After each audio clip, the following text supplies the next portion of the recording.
A9 TV. ముందుగా headlines చూద్దాం. అన్నమయ్య జిల్లా రాజంపేటలో ప్రజాగలం సభ. హాజరైన పవన్ కళ్యాణ్, చంద్రబాబు, మిథున్ రెడ్డి పిఠాపురం వచ్చి నన్ను ఓడిస్తారట అని పవన్ వ్యంగ్య.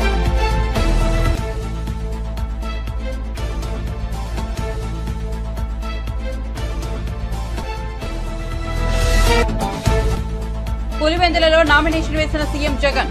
సిఎస్ఐ గ్రౌండ్ లో ఏర్పాటు చేసిన సభలో పాల్గొన్న జగన్ త్వరలోనే ఇక్కడ వైద్య కళాశాల ఏర్పాటు చేస్తానన్న సీఎం. అండగా ఉన్న పులివెందులంటే తనకు ప్రాణమని వ్యాఖ్య.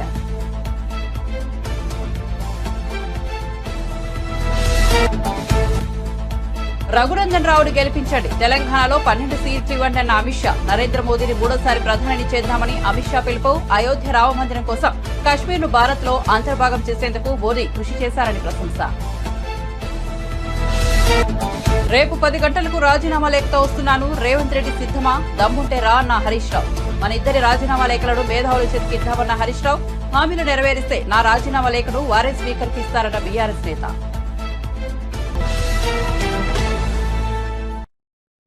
ఇక వార్త వివరాల్లోకి వెళ్తే అన్నమయ్య జిల్లా రాజంపేట లోక్సభ స్థానం నుంచి కూటమి అభ్యర్థిగా బీజేపీ నేత నల్లారి కిరణ్ కుమార్ రెడ్డి పోటీ చేస్తున్నారు. ఈ నేపథ్యంలో నేడు ఆసక్తికర దృశ్యం కనువిందు చేసింది. ఒకప్పుడు రాజకీయ ప్రత్యర్థిగా ఉన్న కిరణ్ కుమార్ రెడ్డి కోసం ఇవాళ టీడీపీ అధినేత చంద్రబాబు నాయుడు రాజంపేట విచ్చేశారు. కిరణ్ కుమార్ కు మద్దతుగా రాజంపేటలో ఏర్పాటు చేసిన కూటమి ప్రచార సభలో చంద్రబాబు పాల్గొని ప్రసంగించారు. మా దగ్గర అనుభవం ఉంది, చేయాలనే పట్టుదల ఉంది. మేము ఎప్పుడు కూడా ఆలోచించేది ఈ రాష్ట్రం బాగుండాలనే ఉద్దేశంతోనే మేమందరం ఇక్కడ కలిసి వచ్చాం. ఈరోజు ఒక్క విషయం మీరు గుర్తుపెట్టుకోండి, పవర్ స్టార్ పవన్ కళ్యాణ్ గారు ఈ రాష్ట్రం కోసం ఆలోచించే వ్యక్తి. 2014లో పోటీ చేయకుండా ఎన్డీఏకి సహకరించిన వ్యక్తి, సపోర్ట్ చేసిన వ్యక్తి పవన్ కళ్యాణ్ గారు అని చెప్పి నేను మీకు తెలియజేస్తున్నా. నేను జైల్లో ఉన్నప్పుడు ఆయన స్వచ్ఛందంగా వచ్చి ఒకే మాట చెప్పాడు, పొత్తుల వల్ల లాభాలు నష్టాలు బేరీ చేసుకోకుండా ఆయన చెప్పిన మాట, ఈ రాష్ట్రంలో ఓట్లు చీలడానికి వీలు లేదు, మేము కలిసి పోటీ చేస్తామని మొదట చెప్పిన వ్యక్తి పవన్ కళ్యాణ్ గారు అని చెప్పి నేను మీకు తెలియజేస్తున్నా. అదే నాంది మేమందరం కలవడానికి. ఈరోజు ఒక విషయం గుర్తుపెట్టుకోండి, అటు బీజేపీ ఇటు తెలుగుదేశం జనసేన కలిసామంటే మా కోసరం కాదు, అందరం కూడా తగ్గాం, అందరం కూడా ఒక అవగాహనకు వచ్చాం. ఆ అవగాహనే ఇక్కడ చూస్తే కిరణ్ కుమార్ రెడ్డి గారు బాలసుబ్రహ్మణ్యం పోటీ చేస్తే పక్కన కోడూరులో కిరణ్ కుమార్ రెడ్డి గారు ఎంపీగా, జనసేన ఎమ్మెల్యేగా పోటీ చేసే పరిస్థితికి వచ్చాం.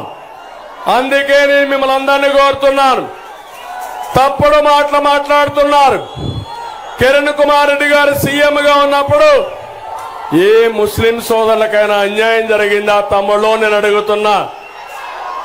తెలుగుదేశం పార్టీ అధికారం ఉన్నప్పుడు ఏ ముస్లింలకైనా అన్యాయం జరిగిందా నేను అడుగుతున్నా. ముస్లింలకు న్యాయం చేసిన పార్టీ తెలుగుదేశం పార్టీ. అపోహలు సృష్టించి మిమ్మల్ని ఇబ్బంది పెట్టాలని ఆలోచించే పార్టీ ఈ వైఎస్ఆర్ కాంగ్రెస్ పార్టీ అని చెప్పి కూడా నేను మీకు తెలియజేస్తున్నా. ఇక్కడికి వచ్చినప్పుడు ముఖ్యమైన సమస్య రాజంపేటలో ప్రతి ఒక్కరూ ఆలోచించే సమస్య ఏది తమ్ముళ్ళు? గెస్ చేయండి మీరే. ఏది ఏది ఏది తెలుసు అంటే చేలిపైకి ఎత్తండి. ముఖ్యమైన సమస్య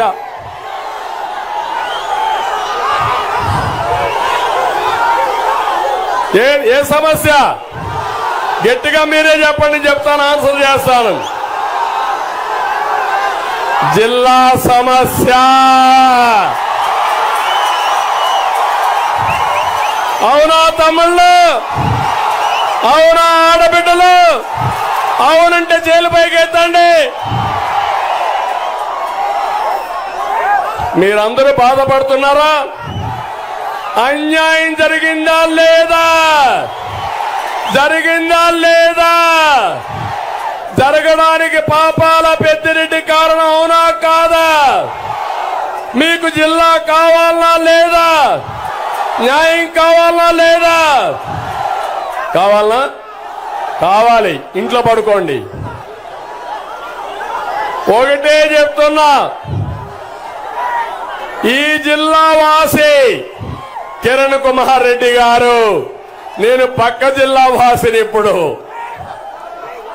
ఈరోజు మీరు చూస్తే అన్నమయ్య జిల్లా కిరణ్ కుమార్ రెడ్డి.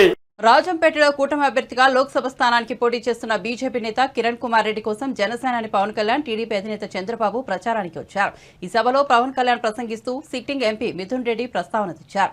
సారా వ్యాపారాలు చేసే మిథున్ రెడ్డి నేను పోటీ చేసి పిఠాపురం వచ్చి నన్ను ఓడిస్తాడంట అని వ్యంగ్యం ప్రదర్శించారు. ఓసారి తాను ఢిల్లీలో మిథున్ రెడ్డిని కలిశానని, ఆ సందర్భంగా అతడు ఒకడే చెప్పాడని వెల్లడించారు. మేం మా జిల్లాకు ఎవరిని రానిమ్మం, మా జిల్లాకు ఎవరొచ్చినా ఎదుర్కొని తొక్కేస్తామని ఆ పెద్ద మనిషి చాలా అందంగా చెప్పాడని పవన్ వివరించారు.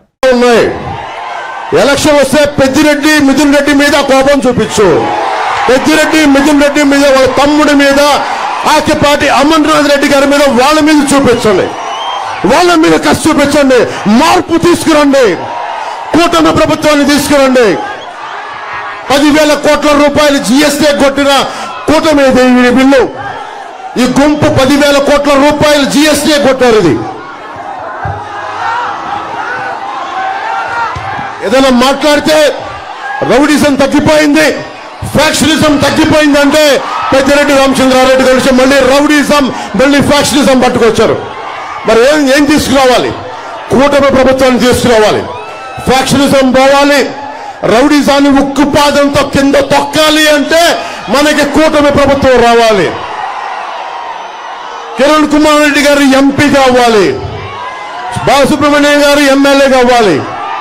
రాష్ట్రం అంతా తెలుగుదేశం, జనసేన, బీజేపీ కూటమి ప్రభుత్వం రావాలి.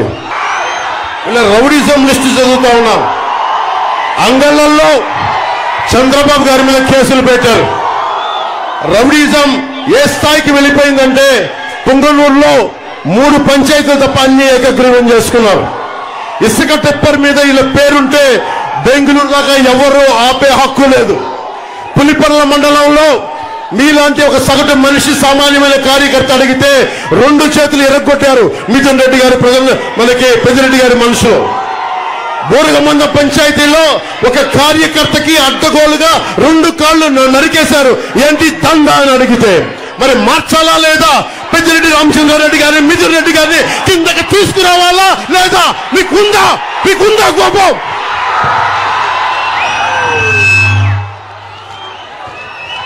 డైరీ జగన్ వచ్చి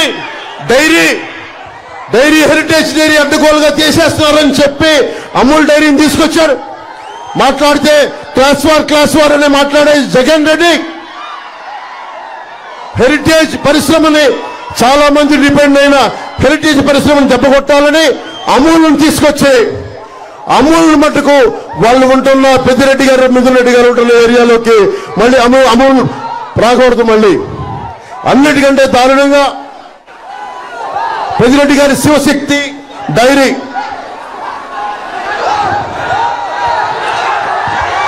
నేషనల్ డైరీ డెవలప్మెంట్ బోర్డు ఆధ్వర్యంలో నిర్వహిస్తా ఉన్నారు.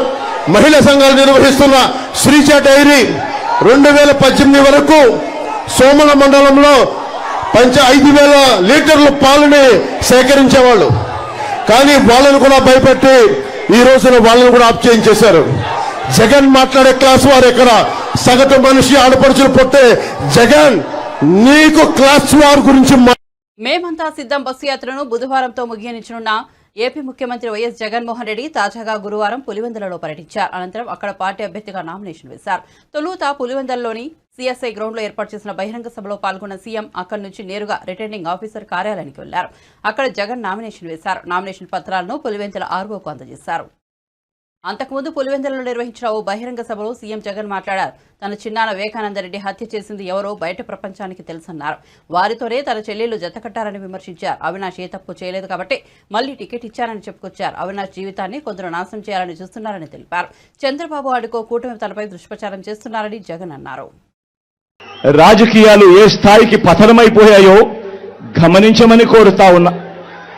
ఇక మా చిన్నాన్నగారి విషయానికి వద్దాం. మా వివేకం చిన్నాన్నను ఎవరు చంపారో, ఎవరు చంపించారో ఆయనకు, ఆ దేవుడికి, ఈ జిల్లా ప్రజలందరికీ కూడా తెలుసు ఏం జరిగింది అన్నది. కానీ బుడద జల్లేందుకు ఇద్దరు చెల్లెమ్మలను ఎవరు పంపించారో, వారు వెనకాల ఎవరు ఉన్నారో మాత్రం మీ అందరికీ కూడా రోజు కనిపిస్తూనే ఉంది. ఇంకా ఆశ్చర్యం ఏమిటో తెలుసా? వివేకం చిన్నారను అతి దారుణంగా చంపి, అవును నేనే చంపాను అని అతి హేయంగా బహిరంగంగా చెప్పుకుంటూ తిరుగుతున్న హంతకుడికి మద్దతు ఇస్తున్నది ఎవరు? మీరే రోజు చూస్తున్నారు కదా అని అడుగుతా ఉన్నాను.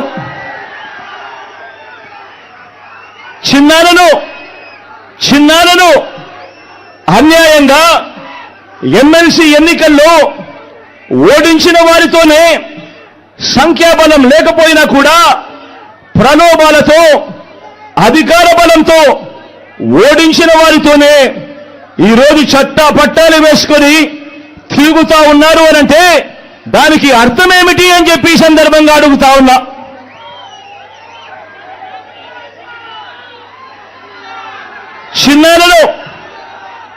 చిన్నానకు రెండో భార్య ఉన్న మాట వాస్తవం అవునా కాదా? ఆ రెండో భార్యతో తనకు సంతానం ఉన్న మాట వాస్తవం అవునా కాదా?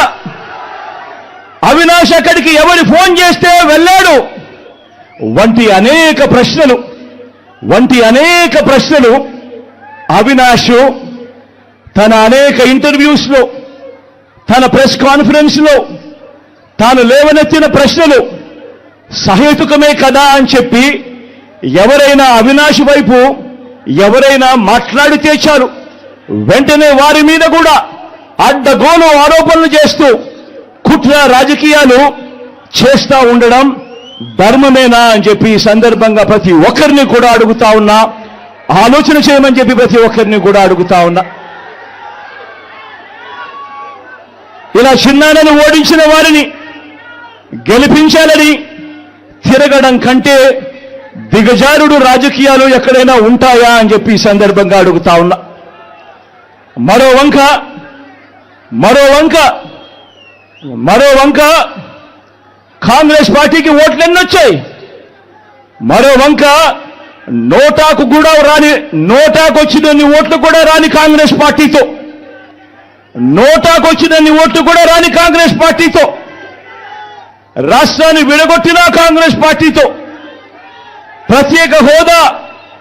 ప్రత్యేక హోదాను విభజన చట్టంలో చేర్చకుండా రాష్ట్రాన్ని దుర్మార్గంగా విడగొట్టి రాష్ట్రానికి అన్యాయం చేసిన ఆ కాంగ్రెస్ పార్టీలో చేరి వైఎస్ఆర్ గారి పేరును ఆయన చనిపోయిన తర్వాత ఛార్జ్ షీట్లో పెట్టిన ఆ కాంగ్రెస్ పార్టీకి మొత్తంగా వైఎస్ఆర్ గారి పేరునే తుడిచివేయాలని, కనబడకుండా చేయాలని ప్రయత్నిస్తున్న వారికి ఓటు వేయటము అనంటే దానివల్ల ఎవరికి లాభము అన్నది ప్రతి ఒక్కరూ కూడా ఆలోచన చేయమని కోరుతా ఉన్నా.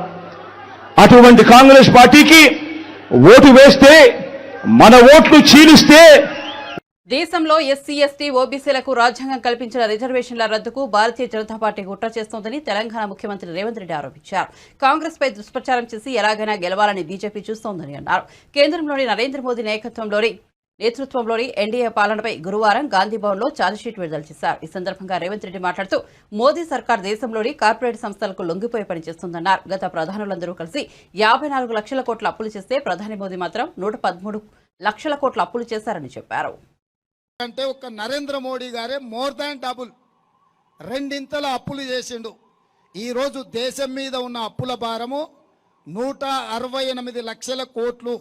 168 లక్షల కోట్లలో 55 లక్షల కోట్లు 14 మంది ప్రధానమంత్రులు అప్పు చేస్తే 67 సంవత్సరాలు నరేంద్ర మోడీ గారు డబుల్ ఇంజన్ సర్కార్ ఎంత వేగంగా పరిగెత్తుతుందంటే 10 సంవత్సరాలలో 113 లక్షల కోట్ల రూపాయల అప్పు తీసుకొచ్చి ఈరోజు అప్పుల ఊబిలో ఈ నయా భారతాన్ని మొత్తము తాకట్టు పెట్టినరు. ఇట్లా ప్రతి రంగంలో పోర్టులు కావచ్చు, ఎయిర్పోర్టులు కావచ్చు, జాతీయ రహదారులు కావచ్చు, లేకపోతే పబ్లిక్ సెక్టర్ యూనిట్స్ నవరత్నాలు కావచ్చు, 60 లక్షల కోట్ల రూపాయల ఆస్తులు ఆనాడు కాంగ్రెస్ పార్టీ సృష్టిస్తే వీటన్నిటిని కూడా కార్పొరేట్ కంపెనీలకు 6 లక్షల కోట్లకు తెగనమ్మేసిండు. అది ఎల్ఐసి నుంచి మొదలు పెడితే ప్రతి సంస్థను 60 సంవత్సరాలు కష్టపడి కాంగ్రెస్ కూడబెట్టిన ఆస్తులను మొత్తాన్ని నరేంద్ర మోడీ గారు 10 సంవత్సరాలలో మొత్తానికి మొత్తం కార్పొరేట్ కంపెనీలకు అమ్మేసి డబుల్ ఇంజన్ అంటే అదానీ ప్రధాని డబుల్ ఇంజన్ లాగా ఈ దేశాన్ని పట్టి పీడించి ఈరోజు ఈ దేశాన్ని దోసుకున్నారు. ఇవన్నీ చార్జెస్ ఈరోజు భారతీయ జనతా పార్టీ మీద, నరేంద్ర మోడీ గారి మీద సూటిగా కాంగ్రెస్ పార్టీ ఆరోపణ చేస్తుంది. ఇక రిజర్వేషన్ల విషయానికి వస్తే రాజ్యాంగంలోనే పొందుపరిచి కాంగ్రెస్ పార్టీ డాక్టర్ బాబాసాహెబ్ అంబేద్కర్ గారు ఆలోచన చేసి విద్యా ఉద్యోగ అవకాశాలతో పాటు రాజకీయ రిజర్వేషన్లు ఎస్సీ ఎస్టీలకు రాజ్యాంగబద్ధంగా హక్కు కింద కల్పించింది. ఆ తర్వాత మండల్ కమిషన్ ద్వారా ఓబీసీలకు కూడా రిజర్వేషన్లు ఇవ్వాలి, 52% జనాభా ఉన్నారు, ఓబీసీలకు రిజర్వేషన్లు ఇవ్వాలని మండల్ కమిషన్ రికమెండేషన్ను ఆనాడు పరిగణలోకి తీసుకుంటే సుప్రీంకోర్టు చివరికి అన్ని రిజర్వేషన్లు కలిపి వర్టికల్గా 50% దాటకుండా ఓబీసీలకు కూడా రిజర్వేషన్లు ఇవ్వండి అని చెప్పి ఆనాడు 27% వరకు ఓబీసీలకు రిజర్వేషన్లు ఇవ్వచ్చని 9 మంది జడ్జిలు కలిసి సుప్రీంకోర్టు తీర్పిచ్చింది. ఇవాళ ఎస్సీ ఎస్టీ రిజర్వేషన్లకు రాజ్యాంగబద్ధంగా రక్షణ ఉంది. ఓబీసీ రిజర్వేషన్లు కూడా 27% ఇవ్వడానికి కోర్టు అనుమతి ఉంది. ఇక్కడే భారతీయ జనతా పార్టీ కుట్ర చేస్తుంది. ఎస్సీ ఎస్టీలు ఓబీసీలు దేశంలో ఉన్న వాళ్ళు అప్రమత్తంగా ఉండాలి. ఆర్ఎస్ఎస్ యొక్క భావజాలము, బీజేపీ యొక్క విధానము ఈ దేశంలో ఉన్న రిజర్వేషన్లను రద్దు చేయడమే. భారతీయ జనతా పార్టీ ఆర్ఎస్ఎస్ యొక్క ఎజెండాను గతంలో అమలు చేసింది. 3 తలాక్ కావచ్చు, 370 ఆర్టికల్ కావచ్చు, నోట్ల రద్దు కావచ్చు, యూనిఫామ్ సివిల్ కోడ్ కావచ్చు, సిటిజన్ అమెండ్మెంట్ యాక్ట్ కావచ్చు, వీటన్నిటిని ఆర్ఎస్ఎస్ యొక్క ఆలోచనను విధానాన్ని భారతీయ జనతా పార్టీ ఒక లోక్సభ రాజ్యసభలో అన్ని రకాల ఒత్తిడులు తీసుకొచ్చి ప్రతిపక్షాలను లొంగం తీసుకొని వాటన్నిటిని కూడా రద్దు చేసుకుంటూ పోయినరు. ఇది గత చరిత్ర మన కళ్ళ ముందు సజీవ సాక్షిగా నిలబడ్డది. 370 రద్దు కావచ్చు, నోట్ల రద్దు కావచ్చు, జిఎస్టీ విధానం కావచ్చు, కామన్ సివిల్ కోడ్ కావచ్చు, యూనిఫామ్ సివిల్ కోడ్ కావచ్చు, సిటిజన్ అమెండ్మెంట్ యాక్ట్ కావచ్చు, ఇట్లాంటివన్నిటిని కూడా ప్రతిపక్షాలు అభ్యంతర పెడుతున్న రైతు వ్యతిరేక నల్ల చట్టాలు కావచ్చు, వీటన్నిటిని ప్రతిపక్షాలన్నీ గోల పెడుతున్నా, పోరాటం చేస్తున్నా కూడా ఈ ప్రభుత్వం రద్దు చేసింది. ఇక వారు రద్దు చేయకుండా మిగిలింది ఎస్సీ ఎస్టీ ఓబీసీ రిజర్వేషన్లు. తెలంగాణ లోక్సభ ఎన్నికల్లో భాగంగా మెదక్ రోడ్ షోలో ఎమ్మెల్యే హరీష్ రావు సంచలన కామెంట్ చేశారు. అమరవీరుల స్తూపం వద్దకు రాజీనామా పత్రంతో తాను వస్తానని, నువ్వు వస్తావా అని ప్రశ్నించారు. ఆగస్టు 15 లోపు రుణమాఫీ చేయడం నిజమైతే, 6 హామీలు అమలు చేయడం నిజమైతే అమరవీరుల స్తూపం వద్దకు రాజీనామా లేఖలను ఇద్దరు మేధావుల చేతిలో పెడదామన్నారు. నువ్వు చెప్పినవి అమలు చేస్తే తన రాజీనామా లేఖను ఆ మేధావులు స్పీకర్కి ఇస్తారు, ఒకవేళ చేయకుంటే నీ రాజీనామా లేఖను గవర్నర్కి ఇస్తారని తెలిపారు. నువ్వు మాట మీద నిలబడే అడివి అయితే రా అంటూ సవాల్ విసిరారు. ఉద్యమకారులంటే బీఆర్ఎస్ పార్టీ అని కొనియాడారు. బీఆర్ఎస్ నాయకులను చూస్తే ఎండ కూడా భయపడుతుందంటూ తమ శక్తి స్థాయి గురించి కీలక వ్యాఖ్యలు చేశారు. 25 ఏళ్లుగా మెదక్లో గులాబీ జెండా ఎగురుతున్నది, ఇతర జెండాలు ఎగరలేదని గుర్తు చేశారు. మెదక్ జిల్లా గులాబీ అడ్డా మళ్లీ బీఆర్ఎస్ గెలవబోతోందని జోషం చెప్పారు. 10 ఏళ్లలో కేసీఆర్ ఏం చేశారని సీఎం రేవంత్ రెడ్డి అడుగుతున్నారు. కేసీఆర్ వల్లనే జిల్లా అయింది, కొత్తగా నిర్మించిన కలెక్టరేట్ భవనం నిర్మించబడిందని చెప్పారు. కాబట్టే నామినేషన్ కు మెదక్ వచ్చినట్లు తెలిపారు. ఇవాళ పెట్రోల్ డీజిల్ ధర పెంచింది, గ్యాస్ సిలిండర్ ధర పెంచింది, జీఎస్టీ పెట్టి ఉప్పు పప్పు నూనె ధరలు విపరీతంగా పెంచింది. ఇవాళ కందిపప్పు 170 రూపాయలు అయింది, పెట్రోల్ 100 రూపాయలు దాటింది, సిలిండర్ 900 రూపాయలు దాటింది. అటువంటి ధరలు పెంచిన బీజేపీకి ఎందుకు ఓటేయాలంటా ఉన్నా. బీజేపీ ఎంతసేపు మతాన్ని అడ్డం పెట్టుకొని రాజకీయం చేస్తుంది తప్ప పేదల గురించి ఆలోచించడం లేదు. దయచేసి మా కార్యకర్తలు గడప గడపకు రేపటి నుంచి పోదాం. మెదక్ జిల్లా ఇవాళ బీఆర్ఎస్ గెలుపు డెఫినెట్ గా 6 గ్యారంటీల అమలుకు మలుపు అవుతుంది. మనం గెలిస్తేనే రేపు కాంగ్రెస్ వాళ్ళ మెడలు వంచి అసెంబ్లీలో 6 గ్యారంటీలు అమలు చేస్తాం. రేవంత్ రెడ్డికి మొన్న నేను ఛాలెంజ్ చేసిన, ఏమన్నాడు, నేను ఆగస్టు 15 తారీఖులో గల రుణమాఫీ చేస్తా అన్నాడు. రేపు మళ్ళా మెదక్ నుంచి రేవంత్ రెడ్డికి ఛాలెంజ్ చేస్తున్నా, రేపు పొద్దున 10 గంటలకు అసెంబ్లీ ముందు అమరవీరుల స్తూపం దగ్గరికి నేను వస్తా ఉన్నా. నా రాజీనామా లేఖతో నువ్వు వస్తావా? నువ్వు రాదమ్ముంటే, నువ్వు ఆగస్టు 15లోగా రుణమాఫీ చేసేది నిజమైతే, ఆగస్టు 15లోగా బాండ్ పేపర్ మీద రాసిచ్చిన 6 గ్యారంటీలు అమలు చేసే నిజమైతే రేపు గన్ పార్క్ దగ్గరికి మనమిద్దరం రాజీనామా లేఖలను మేధావుల చేతుల్లో పెడదాం. ఆగస్టు 15లోగా నువ్వు 6 గ్యారంటీలను రుణమాఫీని అమలు చేస్తే నా రాజీనామా లేఖ తీసుకుపోయి స్పీకర్ గారికి ఇస్తారు. ఒకవేళ నువ్వు అమలు చేయకపోతే నీ రాజీనామా లేఖ తీసుకుపోయి గవర్నర్ గారికి ఇస్తారు. దానికి సిద్ధమేనా అని అడుగుతా ఉన్నా. నువ్వు దానికి సిద్ధమా అని అడుగుతా ఉన్నా. దమ్ముంటే రా, నువ్వు మాట మీద నెరవేర్చైతే రా. కానీ రాకపోతే తెలంగాణ ప్రజలకు అర్థమైతుంది నువ్వు కొడంగల్ రాజకీయ సన్యాసం తీసుకున్నావన్నట్టు. తోక ముడిచినట్టే, ఇప్పుడు కూడా నువ్వు తోక ముడిచినట్టే. అందువల్ల మనం ఆలోచించాలి. రేవంత్ రెడ్డి మనల్ని మోసం చేసిండు, కాంగ్రెస్ పార్టీ మనల్ని మోసం చేసింది. ఇక్కడ ఎమ్మెల్యే గురించి కూడా మీకు బాగా అర్థమైనట్టుంది నాకంటే ఎక్కువ. 3 నెలల్లోనే మంచిగా మనసున పట్టిందా లేదా? ఎన్ని రోజులకోసారి వస్తున్నాడు? దయచేసి ఆలోచన చేయండి. అందువల్ల మనమందరం ప్రజలకు చెప్పాలి, రైతు రుణమాఫీ జరగాలన్నా, 6 గ్యారంటీలు అమలు కావాలన్నా, 4,000 పెన్షన్ అందాలన్నా, రైతులకు 15,000 రైతు బంధు రావాలన్నా, నిరుద్యోగ యువకులకు నిరుద్యోగ భృతి రావాలన్నా, పార్లమెంట్ ఎన్నికల్లో కాంగ్రెస్ పార్టీని ఓడిస్తేనే అవన్నీ కూడా మనకు వస్తాయి. కాంగ్రెస్ వాళ్ళకి అహంకారం నెత్తికెక్కింది. గాలిలోనే ఉన్నారు ఇక కొడుకులు. ఏం మాట్లాడుతున్నారు?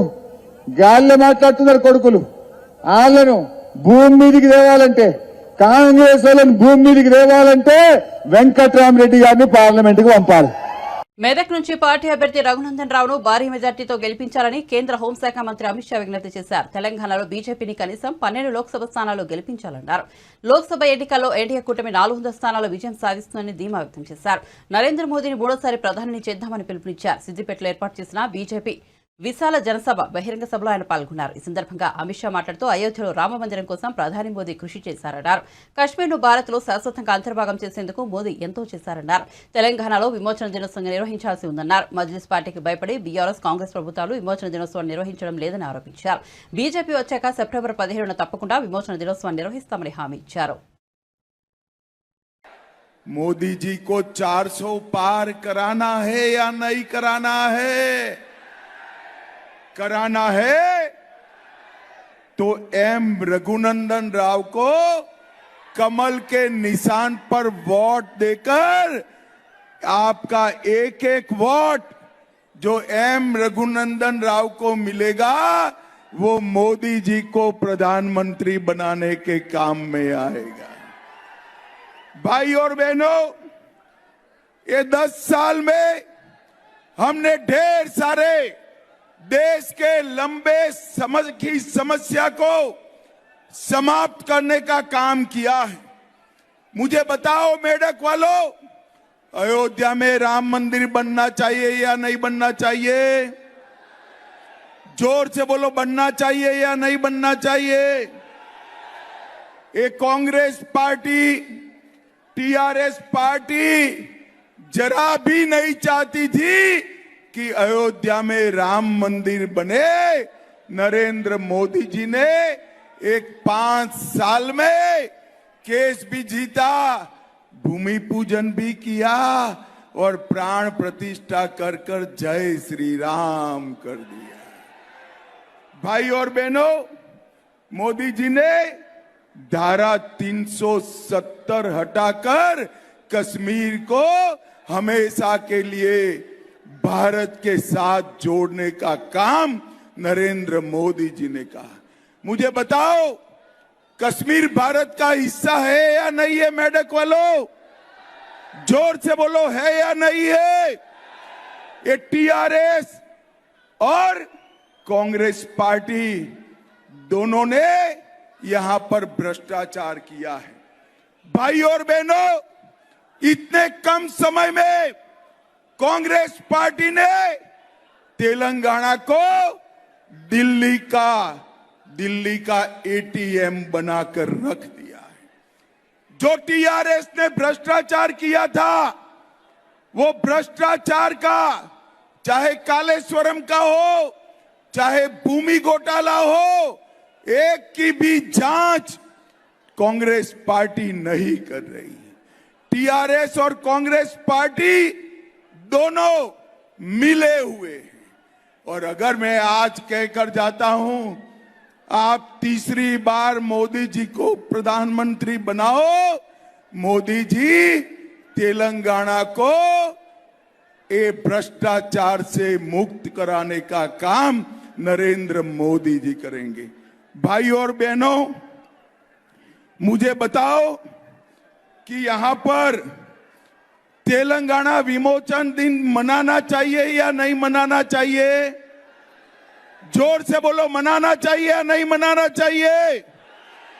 ये टीआरएस और कांग्रेस पार्टी दोनों तेलंगाना विमोचन दिन इसलिए नहीं मनाते हैं कि वो బాపట్ల జిల్లా చీరాల నియోజకవర్గ ఎన్డీఏ కూటమి అభ్యర్థి ఎం కొండయ్యకు మద్దతుగా టాలీవుడ్ యంగ్ హీరో నిఖిల్ సిద్ధార్థ ఎన్నికల ప్రచారంలో పాల్గొన్నారు. కొండయ్య గురువారం చీరాల అభ్యర్థిగా నామినేషన్ దాఖలు చేశారు. అంతకుముందు ఆయన చీరాల మండల పరిధిలోని హస్తినాపురంలోని గణేశుడి ఆలయం నుంచి చీరాల వరకు భారీ ర్యాలీ నిర్వహించారు. ఈ ర్యాలీలో నటుడు నిఖిల్తో పాటు టీడీపీ, జనసేన, బీజేపీ కార్యకర్తలు, నేతలు భారీ సంఖ్యలో పాల్గొన్నారు. ఈ సందర్భంగా నిఖిల్తో ఫోటోలు దిగేందుకు జనాలు ఎగబడ్డారు. ఆయన కూడా వారితో చేతులు కలిపి సెల్ఫీలు దిగారు. ఈ ర్యాలీలో భాగంగా గడియార స్తంభం కూడలిలో నిఖిల్ ప్రసంగించారు. చిరునవ్వులు చీరాల కావాలంటే కూటమి అభ్యర్థి కొండయ్యకు ఓటు వేసి గెలిపించాలని ఓటర్లను అభ్యర్థించారు. అలాగే రాష్ట్ర అభివృద్ధి చంద్రబాబు నాయుడుతోనే సాధ్యమని నిఖిల్ పేర్కొన్నారు.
బులెటిన్ ముగించే ముందు హెడ్లైన్స్ మరోసారి చూద్దాం. అన్నమయ్య జిల్లా రాజంపేటలో ప్రజాగలం సభ. హాజరైన పవన్ కళ్యాణ్, చంద్రబాబు, మిథున్ రెడ్డి పిఠాపురం వచ్చి నన్ను ఓడిస్తారట అని పవన్ వ్యంగ్యం.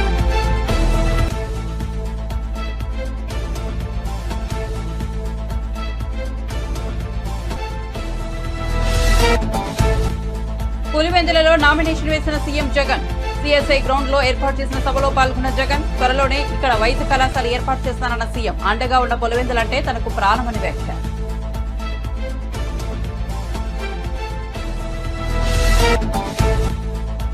రఘునందన్ రావును గెలిపించండి, తెలంగాణలో 12 సీట్లు ఇవ్వండి అన్న అమిత్ షా. నరేంద్ర మోదీని మూడోసారి ప్రధాని చేద్దామని అమిత్ షా పిలుపు. అయోధ్య రామ మందిరం కోసం కశ్మీర్ను భారత్ లో అంతర్భాగం చేసేందుకు మోదీ కృషి చేశారని ప్రశంస.